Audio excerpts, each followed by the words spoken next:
ದೇವರ ನಾಮಕ್ಕೆ ಸ್ತೋತ್ರವಾಗಲಿ. ಇಂದಿನ ಪ್ರಾರ್ಥನೆಯ ಸಮಯ ಎಂಬ ಈ ಒಂದು ಅಂಶಕ್ಕೆ ನಿಮ್ಮೆಲ್ಲರನ್ನು ನಾನು ಸ್ವಾಗತಿಸಿಕೊಳ್ಳುತ್ತಾ ಇದ್ದೇನೆ. ದೇವರು ಪ್ರಾರ್ಥನೆ ಕೇಳುವ ದೇವರಾಗಿದ್ದಾರೆ. ಪ್ರಾರ್ಥನೆ ಸಮಯದಲ್ಲಿ ನಾವು ಪ್ರಾರ್ಥನೆ ಮಾಡುವವರಾಗಿ ಕಾಣಿಸಿಕೊಳ್ಳುವಾಗ, ದೇವರ ಸನ್ನಿಧಾನದಲ್ಲಿ ನಾವು ಇರುವಾಗ, ದೇವರ ಸನ್ನಿಧಾನದಲ್ಲಿ ನಾವು ಸಮಯ ಕಳೆಯುವಾಗ ಖಂಡಿತ ದೇವರು ನಮ್ಮ ಪ್ರಾರ್ಥನೆಗಳನ್ನು ಆಲಿಸುತ್ತಾ ಇರುವ ದೇವರು ನಮ್ಮ ಪ್ರಾರ್ಥನೆಗಳಿಗೆ ಉತ್ತರವನ್ನು ಸದುತ್ತರವನ್ನು ಕೊಟ್ಟು ನಾವು ಬೇಡುವ ಪ್ರತಿಯೊಂದು ವಿಷಯಗಳನ್ನು ಬೇಡುವುದಕ್ಕಿಂತಲೂ ಪ್ರಾರ್ಥನೆ ಮಾಡುವುದಕ್ಕಿಂತಲೂ ಅಧಿಕವಾಗಿ ನಮ್ಮ ಜೀವನದಲ್ಲಿ ಕಾರ್ಯ ಮಾಡುವ ದೇವರಾಗಿದ್ದಾರೆ. ನಾವು ಮೊಣಕಾಲು ಹಾಕುವಾಗಲೇ, ನಾವು ಬಾಯಿ ತೆರೆಯುವಾಗಲೇ, ನಾವು ಮನಸ್ಸಿಡುವಾಗಲೇ, ನಂಬುವಾಗಲೇ, ನಮ್ಮ ಮನಸ್ಸಿನಲ್ಲಿ ಪ್ರಾರ್ಥನೆ ಮಾಡಬೇಕು, ದೇವರ ಮೇಲೆ ನಂಬಿಕೆ ಇಟ್ಟು ಪ್ರಾರ್ಥನೆಯಲ್ಲಿ ನಾವು ಎಲ್ಲವನ್ನ ಹೊಂದಿಕೊಳ್ಳೋಣ, ದೇವರಿಗೆ ಪ್ರಾರ್ಥನೆಯಲ್ಲಿ ಎಲ್ಲವನ್ನು ತಿಳಿಸಿಕೊಡೋಣ ಎಂಬುದಾಗಿ ನಾವು ತೀರ್ಮಾನ ಮಾಡುವಾಗಲೇ, ಅಂದುಕೊಳ್ಳುವಾಗಲೇ ದೇವರು ನಮಗಾಗಿ ಕಾರ್ಯ ಮಾಡುವುದಕ್ಕೆ, ಕೆಲಸ ಮಾಡುವುದಕ್ಕೆ, ಕ್ರಿಯೆ ಮಾಡುವುದಕ್ಕೆ ಪ್ರಾರಂಭ ಮಾಡುತ್ತಾರೆ. ಹಾಲೆಲೂಯಾ. ಯೇಸು ಸ್ವಾಮಿ ಮಾತ್ರ ಅಲ್ಲ, ಇಡೀ ಪರಲೋಕದ ಸೈನ್ಯ, ಪರಲೋಕದ ದಂಡು ನಮಗಾಗಿ ಎದ್ದೇಳಿ ಕಾರ್ಯಗಳನ್ನು ಮಾಡುವುದಕ್ಕೆ ಶುರು ಮಾಡುತ್ತದೆ.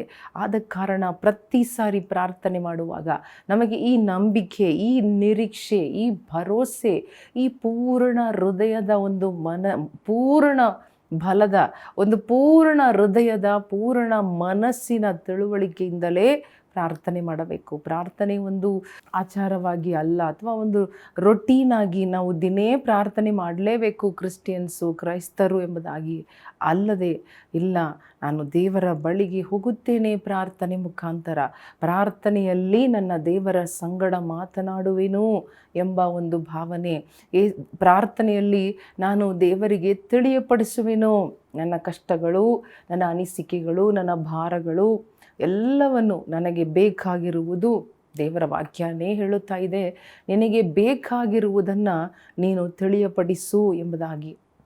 ಸೊ ದೇವರಿಗೆ ತಿಳಿಯಪಡಿಸುವ ರೀತಿಯಲ್ಲಿ ದೇವರ ಕೈಯಲ್ಲಿ ಒಪ್ಪಿಸಿಕೊಟ್ಟು ಬಿಡುತ್ತೇನೆ, ಆಮೇಲೆ ದೇವರು ನೋಡಿಕೊಳ್ಳುತ್ತಾರೆ ಎಂಬುದಾಗಿ. ಅಲ್ಲಿ ಪ್ರಾರ್ಥನೆ ಮಾಡುವುದರ ಅರ್ಥ ಅದುವೇ. ದೇವರ ಕೈಯಲ್ಲಿ ನಾವು ಬಿಟ್ಟು ಕೊಡುತ್ತಾ ಇದ್ದೇವೆ, ದೇವರ ಕೈಯಲ್ಲಿ ಒಪ್ಪಿಸಿಕೊಡುತ್ತಾ ಇದ್ದೇವೆ. ದೇವರ ಇಷ್ಟಕ್ಕೆ, ದೇವರ ಚಿತ್ತಕ್ಕೆ, ದೇವರ ಉದ್ದೇಶಕ್ಕೆ, ದೇವರ ಮನಸ್ಸಿಗೆ ನಾವು ನಮ್ಮ ಎಲ್ಲ ವ್ಯವಹಾರಗಳನ್ನು, ನಮ್ಮ ವಿಷಯಗಳನ್ನು ವಹಿಸಿ ಬಿಡುವುದು ಪ್ರಾರ್ಥನೆಯಲ್ಲಿಯೇ. ಹಾಲೆಲೂಯಾ. ಇವತ್ತು ದೇವರ ಒಂದು ವಿಷಯವನ್ನು ಕುರಿತು ನಾವು ನೋಡೋಣ, ಧ್ಯಾನ ಮಾಡೋಣ. ಯೋಹಾನ 10ನೇ ಅಧ್ಯಾಯದಲ್ಲಿ ನಾವು ನೋಡಬೇಕಾದರೆ, ಯೇಸು ಸ್ವಾಮಿ ತನ್ನ ಶಿಷ್ಯರಿಗೆ, ತನ್ನನ್ನು ಕೇಳಿಸಿಕೊಳ್ಳಲು ಬಂದವರಿಗೆ ಒಂದು ಕುರುಬನ ಒಂದು ಉದಾಹರಣೆಯನ್ನು ತಕ್ಕೊಂಡು, ಅಥವಾ ಕುರುಬನ ಒಂದು ಉಪಮಯನವನ್ನು ತಕ್ಕೊಂಡು, ಒಂದು ಪ್ಯಾರಬಲ್ ಅನ್ನು ತಕ್ಕೊಂಡು ಯೇಸು ಸ್ವಾಮಿ ಯಾವ ರೀತಿ ಅವರಿಗೆ ತಿಳಿಸಿಕೊಡುತ್ತಾ ಇದ್ದಾರೆ, ತನಗೂ ಬೇರೆಯವರಿಗೂ ಇರುವ ವ್ಯತ್ಯಾಸ. ಒಳ್ಳೆ ಕುರುಬನು, ನಿಜವಾದ ಕುರುಬನಿಗೂ ಕೂಲಿಯಾಗಿ ಇಡಲ್ಪಟ್ಟ ಕುರುಬನಿಗೂ ಇರುವ ವ್ಯತ್ಯಾಸ, ಇರುವ ಗುಣಗಳು, ಇರುವಂತಹ ಕಾರ್ಯಗಳನ್ನು ನಮಗೆ ಸಪ್ರೇಟ್ ಮಾಡಿ ಸ್ಪಷ್ಟವಾಗಿ ದೇವರು ನಮಗೆ ಹೇಳಿಕೊಡಲು ಇಷ್ಟಪಡುತ್ತಾ ಇದ್ದಾರೆ. ಹಾಲೆಲೂಯಾ. ಅನೇಕ ಸಾರಿ ಆಳುಗಳನ್ನು ನೋಡಿ, ಕೆಲಸಗಾರರಾಗಿರುವಂತಹ ಅಂಥವರನ್ನು ನೋಡಿ, ಸುಳ್ಳು ಹೇಳುವವರನ್ನು ನೋಡಿ, ಸುಳ್ಳಾದ ಕಾರ್ಯಗಳನ್ನು ನೋಡಿ ನಾವು ಮೋಸ ಹೋಗಿಬಿಡುತ್ತೇವೆ. ಅವರು ಕುರುಬರು ಎಂಬುದಾಗಿ ಅವರ ಹಿಂದೆ ಹೋಗಿಬಿಡುತ್ತೇವೆ, ಅಥವಾ ದೇವರಿಂದ ದೂರವಾಗಿ ಬಿಡುತ್ತೇವೆ. ಆದ ಕಾರಣನೇ ಯೇಸು ಸ್ವಾಮಿ ಈ ಒಂದು ಉಪಮಾನದಲ್ಲಿ ಯೋಹಾನ 10ನೇ ಅಧ್ಯಾಯ 10-11 ವಾಕ್ಯಗಳನ್ನು ನಾವು ನೋಡುವಾಗ, ಕಳ್ಳನು ಕದ್ದುಕೊಳ್ಳುವುದಕ್ಕೂ ಕೊಯ್ಯುವುದಕ್ಕೂ ಹಾಳು ಮಾಡುವುದಕ್ಕೂ ಬರುತ್ತಾನೆ ಹೊರತು ಮತ್ತಾವುದಕ್ಕೂ ಬರುವುದಿಲ್ಲ. ನಾನಾದರೋ ಅವುಗಳಿಗೆ ಜೀವವು ಇರಬೇಕೆಂತಲೂ ಅದು ಸಮೃದ್ಧಿಯಾಗಿ ಇರಬೇಕೆಂತಲೂ ಬಂದೆನು. ನಾನೇ ಒಳ್ಳೆ ಕುರುಬನು. ಒಳ್ಳೆ ಕುರುಬನು ತನ್ನ ಕುರಿಗಳಿಗೋಸ್ಕರ ತನ್ನ ಪ್ರಾಣವನ್ನು ಕೊಡುತ್ತಾನೆ. ಕೂಲಿಯಾಳು ಕುರುಬನು ಕುರಿಗಳ ಒಡೆಯನೂ ಆಗಿರದೆ ತೋಳ ಬರುವುದನ್ನು ಕಾಣುತ್ತಲೇ ಕುರಿಗಳನ್ನು ಬಿಟ್ಟು ಓಡಿ ಹೋಗುತ್ತಾನೆ. ನೋಡಿ, ಯಾವ ರೀತಿಯಾಗಿ ಕಳ್ಳನು ಕದ್ದುಕೊಳ್ಳುವುದಕ್ಕೂ ಕೊಯ್ಯುವುದಕ್ಕೂ ಹಾಳು ಮಾಡುವುದಕ್ಕೂ ಬರುತ್ತಾನೆ ಹೊರತು ಅವನು ಬೇರೆ ಯಾವುದಕ್ಕೂ ಬರುವುದಿಲ್ಲ. ಅವನ ಉದ್ದೇಶ, ಕಳ್ಳನ ಉದ್ದೇಶ ಏನು? ಒಳ್ಳೆಯದು ಮಾಡುವುದಕ್ಕಲ್ಲ, ಕದ್ದು ಕೊಯ್ದು ಹಾಳು ಮಾಡುವುದಕ್ಕೆ. To steal, to kill and to destroy. ಅದಕ್ಕೋಸ್ಕರನೇ ಕಳ್ಳನು ಬರುತ್ತಾನೆ. ಕಳ್ಳನು ಯಾವಾಗ ಬರುತ್ತಾನೆ? ರಾತ್ರಿಯಲ್ಲಿ, ಕತ್ತಲಲ್ಲಿ ಬರುತ್ತಾನೆ. ಎದುರು ನೋಡದ ಟೈಮಲ್ಲಿ ಬರುತ್ತಾನೆ. ಮಾತ್ರವಲ್ಲದೆ ಆ ಕಳ್ಳನು ಎಲ್ಲಿಂದ ಬರುತ್ತಾನೆ ಎಂಬುದಾಗಿ ಅಡ್ಡದಾರಿಯಲ್ಲಿ ಬರುತ್ತಾನೆ. ಅವನು ಬಾಗಿಲ ಮುಖಾಂತರವಾಗಿ ಬರುವುದಿಲ್ಲ, ಅಥವಾ ಅವನು ಹೇಗಾದರೂ ಅಡ್ಡದಾರಿಯನ್ನು ಹುಡುಕುತ್ತಾನೆ ಒಂದು ಹಿಂಡನ್ನು ಹಿಡಿಯುವುದಕ್ಕೆ, ಅಥವಾ ಒಂದು ಈ ಕುರಿಯ ಹಿಂಡು ಒಳಗಡೆ ಹೋಗಿ ಕುರಿಗಳನ್ನು ಕದಿಯುವುದಕ್ಕೆ.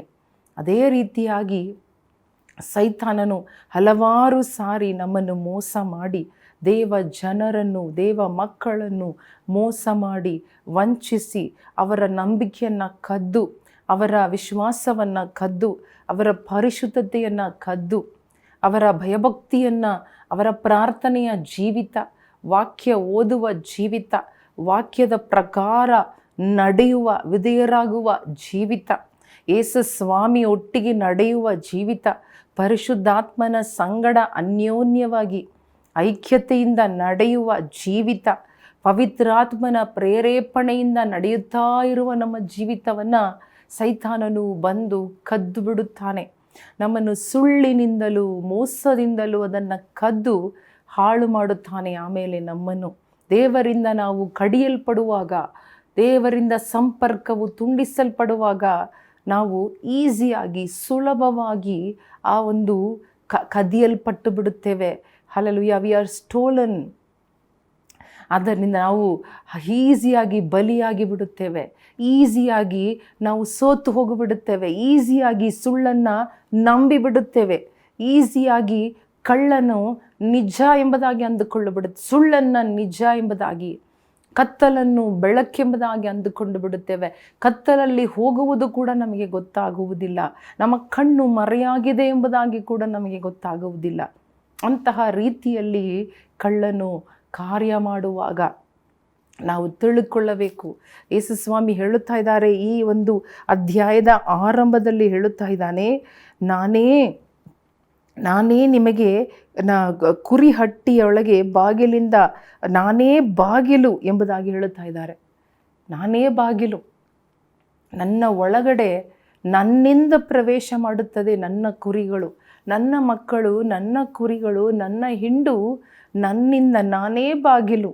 ನನ್ನ ಮುಖಾಂತರವಾಗಿ ಅವುಗಳು ಪ್ರವೇಶವಾಗುತ್ತದೆ, ಅವುಗಳು ಹೊರಗಡೆ ಹೋಗುತ್ತವೆ, ಅವು ನನ್ನ ಹಿಂದೆ ಬರುತ್ತವೆ. ನನ್ನ ಕುರಿಗಳು ನನ್ನ ಶಬ್ದವನ್ನು ಕೇಳಿಸಿಕೊಳ್ಳುತ್ತದೆ. ಅವುಗಳಿಗೆ ಪರಿಚಯವಿದೆ. ನನ್ನ ಶಬ್ದ ನನ್ನ ಕುರಿಗಳಿಗೆ ಪರಿಚಯವಿದೆ. ನನ್ನ ಕುರಿಗಳು, ನನ್ನ ಮಕ್ಕಳು ನನ್ನ ಶಬ್ದವನ್ನು ಅರ್ಥ ಮಾಡಿಕೊಳ್ಳುತ್ತಾರೆ. ಅವರು ಬೇರೆ ಯಾರ ಹಿಂದೆ ಹೋಗುವುದಿಲ್ಲ, ಅವರು ನನ್ನ ಹಿಂದೆ ಬರುತ್ತಾರೆ, ಕುರುಬನ ಹಿಂದೆ ಹೋಗುತ್ತಾರೆ.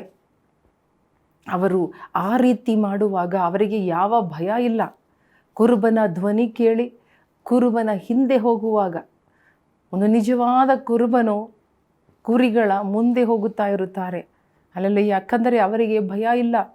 ಅವರು ಯಾವ ವೈರಿಗಳು ಅಥವಾ ಮೃಗಗಳು ತನ್ನ ಕುರಿಯನ್ನು ಹಿಡಿಯುವುದಕ್ಕೆ ಬಂದರೂ ಈ ನಿಜವಾದ ಕುರುಬನು ಮುಂದೆ ಹೋಗುವುದ ಕಾರಣ ಆ ಡೇಂಜರ್, ಆ ಅಪಾಯದಿಂದ ತನ್ನ ಕುರಿಯನ್ನು ಜೋಪಾನವಾಗಿ ತನ್ನ ಪ್ರಾಣವನ್ನು ಕೊಟ್ಟಾದರೂ ಕಾಪಾಡುತ್ತಾನೆ. ಅದೇ ನಿಜವಾದ ಕುರುಬ.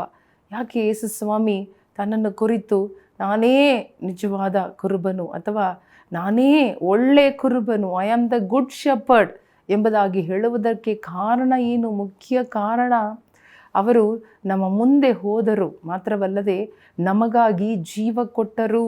ತನ್ನ ಕುರಿಗಳಿಗಾಗಿ ಜೀವ ಕೊಟ್ಟರು. ಹಲ್ಲೆಲೂಯಾ.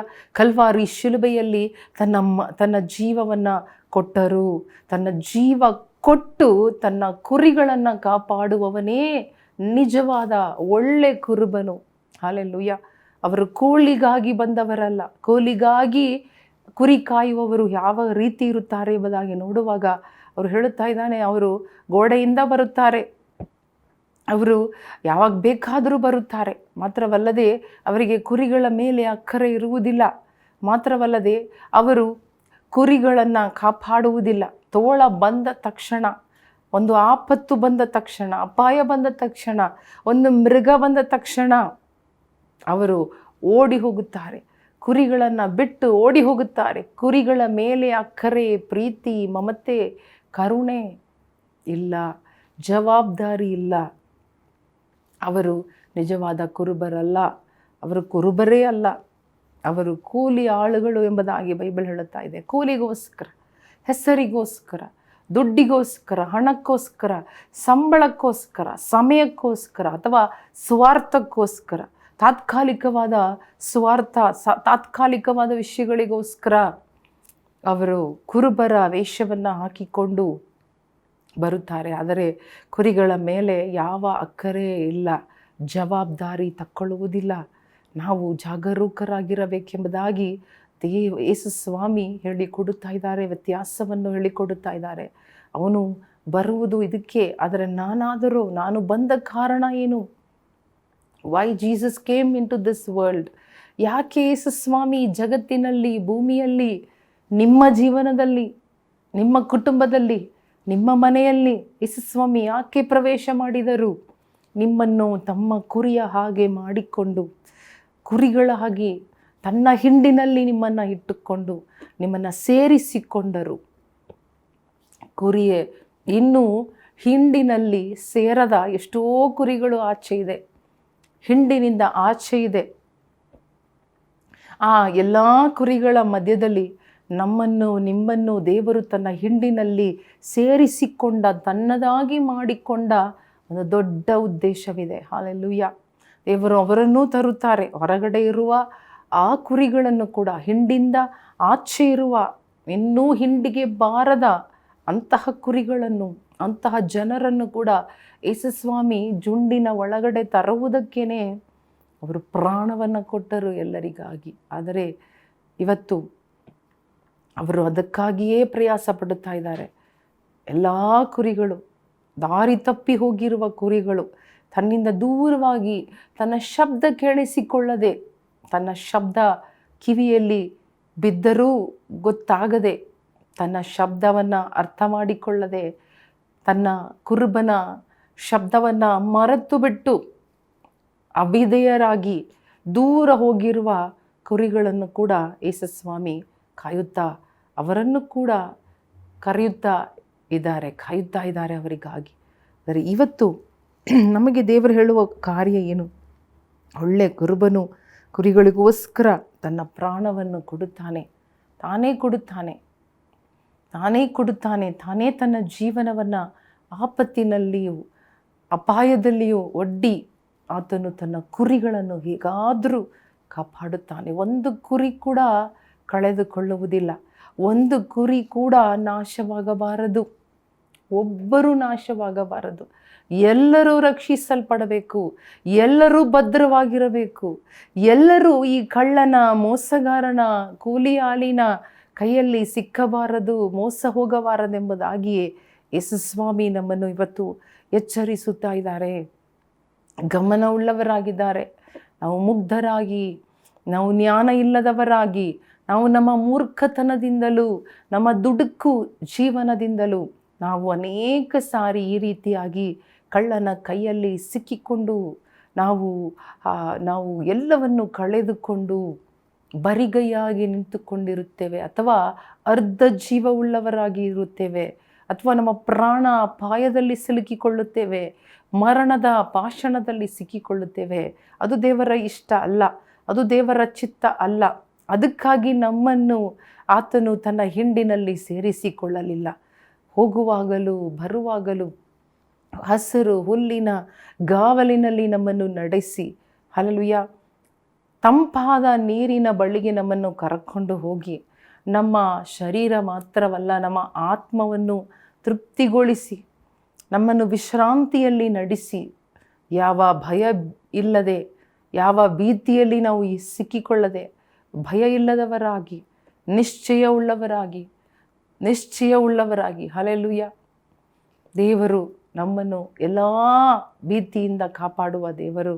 ದೇವರು ನನ್ನನ್ನು ಹಸಿವಲ್ಲಿ ಬಿಡುವುದಿಲ್ಲ. I shall not lack anything. ದಾವೀದರಸನು ಹೇಳ್ತಾ ಇದ್ದಾನೆ, ಯೆಹೋವನೇ ನನಗೆ ಕುರುಬನು, ನಾನು ಕೊರತೆ ಪಡೆನು. ಆತನು ನನ್ನನ್ನು ಹಸುರುಗಾವಲಿನಲ್ಲಿ ನಡೆಸಿ ತಂಪಾದ ನೀರಿನ ಒರತೆಗಳ ಬಗ್ಗೆ ನನ್ನ ಬಳಿಯಲ್ಲಿ ಕರ್ಕೊಂಡು ಹೋಗುತ್ತಾನೆ. ಆತನು ನನ್ನ ಆತ್ಮವನ್ನು ತೃಪ್ತಿಗೊಳಿಸುತ್ತಾನೆ, ಸಮಾಧಾನಗೊಳಿಸುತ್ತಾನೆ. ನನ್ನ ಆತ್ಮವು ಕುಂದಿ ಹೋಗುವಾಗ, ಅಲ್ಲೋಲ ಕಲ್ಲೋಲವಾಗುವಾಗ ಅದನ್ನು ಅವನು ವಿಶ್ರಾಂತಿ ಪಡಿಸುತ್ತಾನೆ. ಹಲ್ಲೆಲೂಯಾ. ಇಂತಹ ಒಳ್ಳೆಯ ಕುರುಬನು, ಇಂತಹ ಒಳ್ಳೆಯ ದೇವರನ್ನು ದಾವೀದನು ತನ್ನ ಕುರುಬನಾಗಿ ಇಟ್ಟುಕೊಂಡಿದ್ದನು. ಆದರೆ ಕಾರಣ, ಅವನಿಗೆ ಎಷ್ಟೋ ವೈರಿಗಳು ಬಂದರು. ತಾನೇ ಒಂದು ಕುರುಬ, ದಾವೀದನ ಒಂದು ಕುರುಬ. ಆದರೆ ಅವನು ದೇವರನ್ನು, ಯೆಹೋವನನ್ನು ತನ್ನ ಕುರುಬನಾಗಿ ಇಟ್ಟುಕೊಂಡಿದ್ದ ಕಾರಣ ಅವನಿಗೆ ಯಾವ ಕೊರತೆ ಬರಲಿಲ್ಲ. ಹೇಳುತ್ತಾ ಇದ್ದಾನೆ, ಪ್ರಾಯ ಸಿಂಹವಾದರೂ ಹಸಿವಿನಿಂದ ಬಳಲಿ ಹೋದಾವು, ಆದರೆ ದೇವರನ್ನು ನಂಬುವವರಿಗೆ, ನಿರೀಕ್ಷಿಸುವವರಿಗೆ ಯಾವ ಮೇಲಿಗೂ ಕೊರತೆ ಇಲ್ಲ. ಒಂದು ಕುರಿ ತನ್ನ ಕುರುಬನ ಮಾತು ಕೇಳಿಬಿಟ್ಟರೆ, ಸ್ವರ ಕೇಳಿ ಅವನ ಹಿಂದೆ ಹೋಗುತ್ತಾ ಇದ್ದರೆ ಮುಂದೆ ಬರುವ ಯಾವ ಭಯಕ್ಕೂ ಭಯಪಡುವ ಅವಶ್ಯಕತೆ ಇಲ್ಲ ಆ ಕುರಿಗೆ. ಹಲ್ಲೆಲೂಯಾ. ಊಟದ ಬಗ್ಗೆನೋ ಬೇರೆ ಯಾವುದೇ ವಿಷಯವನ್ನು ಕುರಿತೋ ಆ ಕುರಿಗೆ ಚಿಂತೆ ಮಾಡಬೇಕಾದ ಅವಶ್ಯಕತೆ ಇಲ್ಲ. ಯಾಕಂದರೆ ತನ್ನ ಕುರುಬನು ತನ್ನನ್ನು ಸರಿಯಾದ ದಾರಿಯಲ್ಲಿ ನಡೆಸುತ್ತಾನೆ. ಸರಿಯಾದ ತಂಪಾದ ನೀರು, ಹಸಿರಾದ ಗಾವಲಲ್ಲಿಯೇ ನನ್ನ ಕುರುಬನು ನನ್ನನ್ನು ನಡೆಸುತ್ತಾನೆ. ಹಲ್ಲೆಲೂಯಾ. ಅದು ಬರಗಾಲವಾಗಿರಬಹುದು, ಅದು ಅಡವಿಯಾಗಿರಬಹುದು, ಅದು ಏನೇ ಕಾಲ, ಯಾವ ಕಾಲವಾಗಿದ್ದರೂ ನನ್ನ ಜೀವನದಲ್ಲಿ ನನ್ನ ಕುರುಬನು ನನ್ನನ್ನು ಎಂದಿಗೂ ಕೈ ಬಿಡುವುದಿಲ್ಲ, ನನ್ನನ್ನು ಎಂದಿಗೂ ಮೋಸ ಮಾಡುವುದಿಲ್ಲ, ನನ್ನ ಆಶವನ್ನು ಭಂಗ ಮಾಡುವುದಿಲ್ಲ. ಆ ಕುರುಬನು ನನ್ನನ್ನು ನೋಡಿಕೊಳ್ಳುವನು. ಆ ಕುರುಬನ ಹಿಂದೆ ಹೋದರೆ ಸಾಕು, ನಾನು ಸಂರಕ್ಷಿತವಾಗಿರುವೆನು, ನಾನು ಸುರಕ್ಷಿತವಾಗಿರುವೆನು. ಯಾವ ಕೇಡು ನನ್ನ ಬಳಿ ಬರದು, ನನ್ನ ಗುಡಾರದ ಸಮೀಪಕ್ಕೆ ಉಪದ್ರವು ಬರಲಾರದು. Hallelujah, hallelujah. ಯಾವ ವ್ಯಾಧಿಗಳು ನನ್ನ ಶರೀರವನ್ನು ತಿನ್ನಲು ಸಾಧ್ಯವಿಲ್ಲ, ಯಾವ ಹುಳುಗಳು ನನ್ನ ಶರೀರದ ಒಳಗಡೆ ಪ್ರವೇಶ ಮಾಡಲು ಸಾಧ್ಯವಿಲ್ಲ. ನನ್ನ ಕುರುಬನು ನನ್ನ ತಲೆಗೆ ಎಣ್ಣೆಯನ್ನು ಹಚ್ಚುತ್ತಾನೆ, ನನ್ನ ಶರೀರಕ್ಕೆ ಎಣ್ಣೆಯನ್ನು ಹಚ್ಚುತ್ತಾನೆ. ನನ್ನ ತಲೆಯನ್ನು, ನನ್ನ ಶರೀರವನ್ನು ತನ್ನ ಎಣ್ಣೆಯಿಂದ ನನ್ನನ್ನು ಅಭಿಷೇಕಿಸುತ್ತಾನೆ. ನನ್ನನ್ನು ಮಸಾಜ್ ಮಾಡಿ ನನ್ನನ್ನು ಭದ್ರವಾಗಿ, ನನ್ನ ಶರೀರಕ್ಕೆ ಯಾವ ರೋಗ ತಟ್ಟದೆ, ಹಲ್ಲೆಲೂಯಾ, ತಟ್ಟದೆ, ನನ್ನ ಶರೀರವನ್ನು ಯಾವ ರೋಗ ಮುಟ್ಟದೆ, ಯಾವ ಕ್ರಿಮಿ ಕೀಟಗಳು ನನ್ನನ್ನು ಮುಟ್ಟಲಾರದೆ ರೀತಿಯಲ್ಲಿ ದೇವರು ನನ್ನನ್ನು ಹೆಲ್ದಿಯಾಗಿ, ಆರೋಗ್ಯಕರವಾಗಿ, ನನಗೆ ಬೇಕಾಗಿರುವ ಎಲ್ಲ ಪೋಷಕಾಂಶವನ್ನು ಆ ದೇವರೇ, ನನ್ನ ಕುರುಬನು ನನ್ನನ್ನು ನೋಡಿಕೊಳ್ಳುವನು ಎಂಬ ಭರವಸೆ. ಹಲ್ಲೆಲೂಯಾ. ಇವತ್ತು ಆ ಭರವಸೆ ನಮ್ಮಲ್ಲಿ ಬರಲಿ. ಯಾರು ನಮ್ಮ ಕುರುಬರಾಗಿದ್ದಾರೆ ಇವತ್ತು? ಹಲ್ಲೆಲೂಯಾ. ಯಾರ ಹಿಂದೆ ಹೋಗುತ್ತಾ ಇದ್ದೇವೆ? ಯಾರ ಹಲ್ಲೆಲೂಯಾ ಧ್ವನಿ, ಸ್ವರ ಕೇಳಿಸಿಕೊಳ್ಳುತ್ತಾ ಇದ್ದೇವೆ? ಮನುಷ್ಯರ ಸ್ವರನೋ ಅಥವಾ ಸುಳ್ಳಿನ ಕಾರ್ಯಗಳು, ಮೋಸದ ವಾಕ್ಯಗಳು, ಅಥವಾ ಸುಳ್ಳಾದ ಪ್ರಾಮಿಸಸ್, ಸುಳ್ಳಾದ ಮಾತುಗಳನ್ನು, ಆಶ್ವಾಸನೆಗಳನ್ನು, ತಾತ್ಕಾಲಿಕವಾದ ಕಾರ್ಯಗಳನ್ನು ನಂಬಿ ನಿತ್ಯವಾದ ಆಪತ್ತಿನಲ್ಲಿ ಸಿಕ್ಕಿಕೊಳ್ಳುತ್ತಾ ಇದ್ದೀವ? ಯೋಚನೆ ಮಾಡಿ ನೋಡೋಣವ. ಹಲ್ಲೆಲೂಯಾ. ದಾವೀದನು ಕುರಿ ಕಾಯ್ತಾ ಇರುವಾಗ ಒಂದು ದಿನ ಕರಡಿ, ಒಂದು ದಿನ ಸಿಂಹ ಬಂತು ತನ್ನ ಕುರಿಗಳನ್ನು ಕದ್ದುಕೊಳ್ಳುವುದಕ್ಕೆ. ಹಲ್ಲೆಲೂಯಾ. ಆಲ್ಮೋಸ್ಟ್ ಅದು ತನ್ನ ಬಾಯಲ್ಲಿ ಅಥವಾ ತನ್ನ ಉಗುರುಗಳಲ್ಲಿ ಅವುಗಳು ಕುರಿಗಳನ್ನು ಹಿಡ್ಕೊಂಡಾಗ ಬೈಬಲ್ ಹೇಳುತ್ತದೆ, ದಾವೀದನು ಓಡಿ ಹೋಗಿ ಅವುಗಳ ಬಾಯನ್ನು ತೆರೆದು, ಉಗುರುಗಳನ್ನು ತೆರೆದು ತನ್ನ ಜೀವವನ್ನು ಅಪಾಯದಲ್ಲಿ ಹಾಕಿ ಆ ಕುರಿಗಳನ್ನು ಅವನು ಏನು ಮಾಡಿದನು? ತಪ್ಪಿಸಿದನು, ಬಿಡಿಸಿದನು. Even though the lion and the bear almost swallowed, ಅಂದರೆ ಬಾಯಲ್ಲಿ, ಉಗುರುಗಳಲ್ಲಿ, ಹಲ್ಲುಗಳಲ್ಲಿ, ದವಡೆ ಹಲ್ಲುಗಳಲ್ಲಿ ಸಿಕ್ಕಿಕೊಂಡ ಆ ಕುರಿಗಳನ್ನು ದಾವೀದನು ಹಿಡಿದು ತಪ್ಪಿಸಿದನು. ಹಲ್ಲೆಲೂಯ. ಒಂದು ದಾವೀದನು, ಒಂದು ಸಾಧಾರಣ ಕುರುಬನು ಈ ರೀತಿ ಮಾಡುವುದಾದರೆ ನಿಜವಾದ ಒಳ್ಳೆ ಕುರುಬನಾಗಿ ನಮ್ಮ ಜೀವನದಲ್ಲಿ ಎಲ್ಲವನ್ನು ಮಾಡುತ್ತಾ ಇರುವ, ನಮಗೆ ಜೀವ ಕೊಟ್ಟಿದ್ದಾರೆ, ನಮಗೆ ಊಟ ಕೊಟ್ಟಿದ್ದಾರೆ, ನಮ್ಮ ಜೀವನಕ್ಕೂ ದೇವಭಕ್ತಿಗೂ ಬೇಕಾದ ಎಲ್ಲವನ್ನು ಒದಗಿಸಿಕೊಟ್ಟು ಸಂಪಾದನೆ ಮಾಡಿಕೊಟ್ಟ ಒಳ್ಳೆ ಕುರುಬನಾದ ಯೇಸು ಸ್ವಾಮಿ ಎಷ್ಟೆಲ್ಲ ನಮ್ಮನ್ನು ಕಾಪಾಡುತ್ತಾ ಇದ್ದಾರೆ.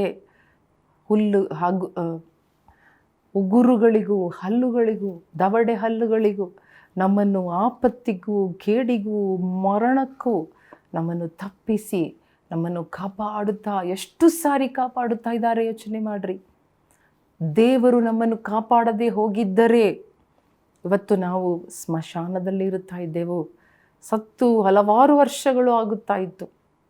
ಆದರೆ ಈ ಒಳ್ಳೆ ಕುರುಬನಾದ ಯೇಸು ಸ್ವಾಮಿ ನಮ್ಮನ್ನು ಹಗಲು ഇരുಳು, ಆತನೇ ಬಾಗಿಲು, ಆತನೇ ಒಳ್ಳೆ ಕುರುಬನು, ಆತನೇ ಆ ಬಾಗಿಲನ್ನು ಕಾಯುವವರು.